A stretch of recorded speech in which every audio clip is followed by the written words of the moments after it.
हाँ जी बच्चों, welcome. Unit 3 chapter number 5 और लेक्चर नंबर 4। अब बेटे मैं तुम्हें एक्सप्लेन करना चाहता हूं पैरामैग्नेटिक करेक्टर को इलेक्ट्रॉन थ्योरी के आधार पर। ठीक है। अब बताओ, पैरामैग्नेटिक करेक्टर याद तो है। ये क्या करते हैं? मैग्नेटिक फील्ड को पसंद करते हैं। दूसरी बात, लगाए गए मैग्नेटिक फील्ड की दिशा में ही, लगाए गए मैग्नेटिक फील्ड की डायरेक्शन में ही फीबली मैग्नेटाइज हो जाते हैं। फीबली मैग्नेटाइज हो जाते हैं। और इनमें कुछ इलेक्ट्रॉन्स अनपेयर्ड जरूर होते हैं। तो देखो बच्चों, सम इलेक्ट्रॉन्स आर अनपेयर्ड। ये खास बात होती है। अब एक्सप्लेनेशन ध्यान से सुनो, मैं बताने जा रहा हूं। ध्यान से सुनना बेटा। देखो बेटे, कुछ इलेक्ट्रॉन्स अनपेयर्ड हैं।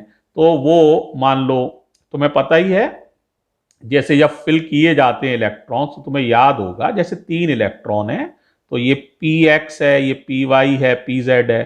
तो पहले 3 इलेक्ट्रॉन ऐसे फिल किए जाएंगे, एक एक एक। फिर उसके बाद पेयरिंग होती है, याद आ रहा है, केमिस्ट्री में पढ़ा हुआ है। तो ये तीनों ही एंटी क्लॉकवाइज हो गए, है ना। इस तरह की बात होती है ना अनपेयर्ड इलेक्ट्रॉन्स में, है ना। क्लियर है। तो देखो बेटा, हर इलेक्ट्रॉन की वजह से, अब जैसे ये तीनों ही एंटी क्लॉकवाइज घूम रहे हैं, ये भी एंटी क्लॉकवाइज ही घूम रहा है, और ये भी एंटी क्लॉकवाइज घूम रहा है, तीनों इलेक्ट्रॉन।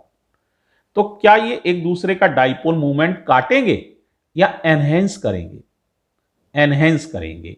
इसका मतलब तीनों के पास अपना डाइपोल मूवमेंट होगा और तीनों एक दूसरे को सपोर्ट कर रहे हैं। तो इसीलिए इन तीनों इलेक्ट्रॉन्स का डाइपोल मूवमेंट जुड़ जाएगा। तो हर एटम के पास शुरुआत में अगर हम देखें, इनिशियली हर एटम के पास अपना एक निजी डाइपोल मूवमेंट होता है। ईच एटम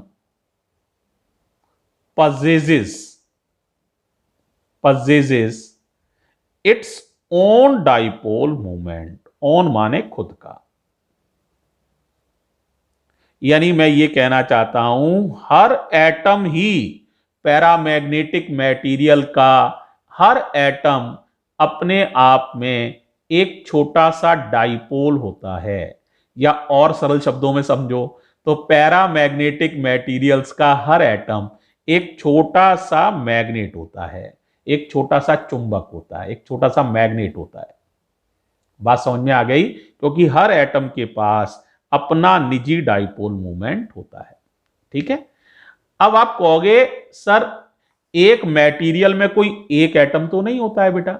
एटम तो अरबों खरबों बिलियंस ऑफ बिलियंस होते हैं छोटी सी जगह में ही।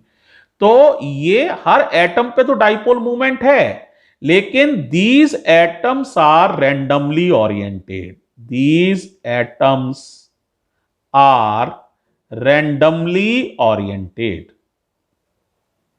randomly oriented due to thermal agitation। Word ध्यान से सुनो, ड्यू टू थर्मल एजिटेशन, यानी हीट की वजह से। टेम्परेचर तो हर जगह ही है, रूम में है तो रूम का टेम्परेचर है, मान लो 27 डिग्री सी भी है तो 300 केल्विन टेम्परेचर हो गया रूम का। तो ये एटम्स रैंडमली ओरिएंटेड हैं। हर एटम के पास अपना डाइपोल मूवमेंट है, लेकिन ये एटम्स रैंडमली ओरिएंटेड हैं। रैंडमली का मतलब, अगर एक इधर है तो एक कोई इधर भी है, एक इधर है तो कोई इधर भी है, कोई इधर है तो इधर भी है, इधर है तो इधर है ना। इस तरह से कैसे भी ये ओरिएंटेड होते हैं। तो बेटा इस तरह से देखो, अगर एक किसी दिशा में है तो उसका अपोजिट डायरेक्शन में भी एटम मौजूद है, डाइपोल मूवमेंट उसका। तो सारे डाइपोल मूवमेंट एक दूसरे को काट देते हैं। तो हर एटम पे तो डाइपोल मूवमेंट है, पर पूरे सैंपल के पास, यानी एक पूरे मटेरियल के पास, एक टुकड़े के पास कोई डाइपोल मूवमेंट नहीं है। तो पूरा net dipole movement of the sample कितना है? देखो हर एटम के पास है, मान लिया मैंने नेट, लेकिन net dipole movement of the sample वो अभी भी 0 है। नहीं समझ में आया या आ गया? बोलो भाई, क्या क्या बताया, बताओ, बोलो। सारे इलेक्ट्रॉन्स पेयर्ड नहीं हैं, इस वजह से हर एटम के पास अपना एक निजी डाइपोल मूवमेंट होता है। लेकिन ये एटम्स थर्मल एजिटेशन के कारण, हीट के कारण, थर्मल एजिटेशन माने हीट समझ लो सरल शब्दों में, हीट के कारण रैंडमली ओरिएंटेड हैं। इस वजह से ये एक दूसरे का डाइपोल मूवमेंट काट देते हैं, तो पूरे सैंपल के पास डाइपोल मूवमेंट 0 होता है। ठीक है। अब बेटे जब इस सैंपल को एक्सटर्नल मैग्नेटिक फील्ड में रखा जाता है, किस में रखा जाता है? एक्सटर्नल मैग्नेटिक फील्ड में। इस पूरे सैंपल को, पूरे टुकड़े को आपने एक्सटर्नल मैग्नेटिक फील्ड में रखा। टुकड़े में बिलियंस ऑफ बिलियंस एटम्स हैं, तो उसको आपने एक्सटर्नल मैग्नेटिक फील्ड में रखा। अब ये एक्सटर्नल मैग्नेटिक फील्ड क्या करता है? इन पे टॉर्क लगाता है।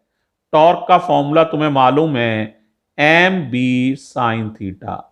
और टॉर्क लगा के हर डाइपोल को कहता है घूमो, और घूम कर आप मेरी डायरेक्शन में अलाइन हो जाओ।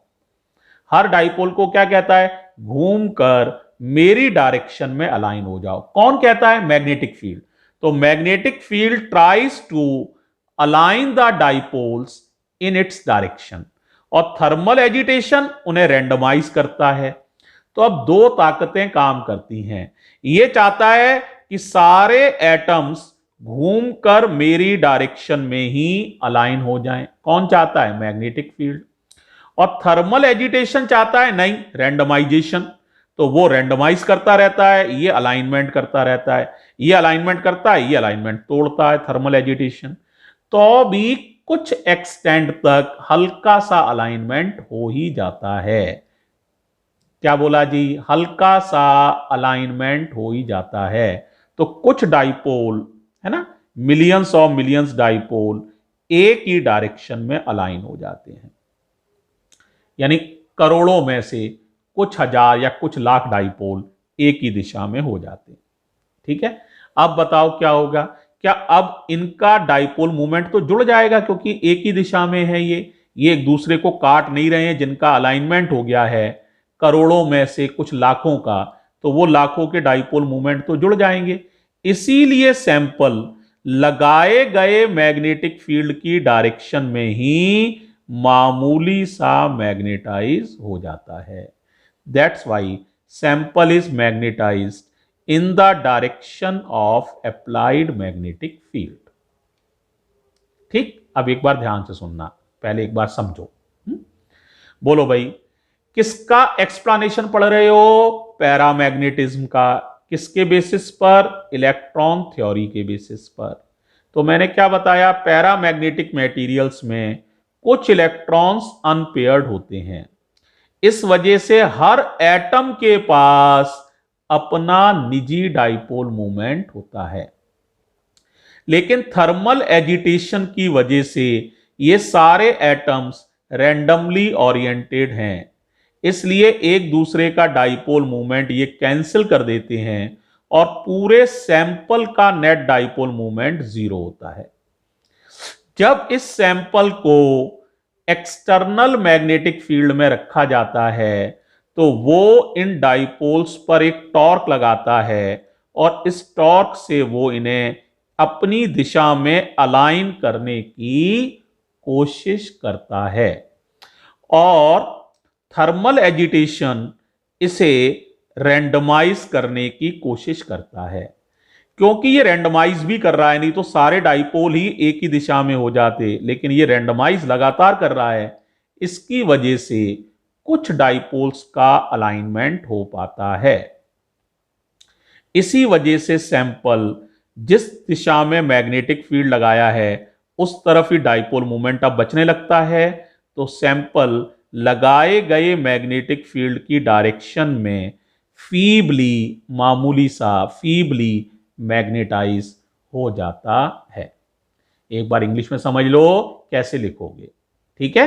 तो बोलो भाई। In paramagnetic materials some electrons are unpaired, so each atom has its own dipole moment, but due to thermal agitation these atoms are randomly oriented, so the net dipole moment of the sample is zero. When this sample is subjected to the external magnetic field, it applies torque on the dipoles and tries to align them in the direction of magnetic field. But due to thermal agitation, it provides again randomization. So, some extent of alignment occurs in the direction of magnetic field. Some extent, थोड़ा सा, है ना? Some extent of alignment occurs in the direction of magnetic field.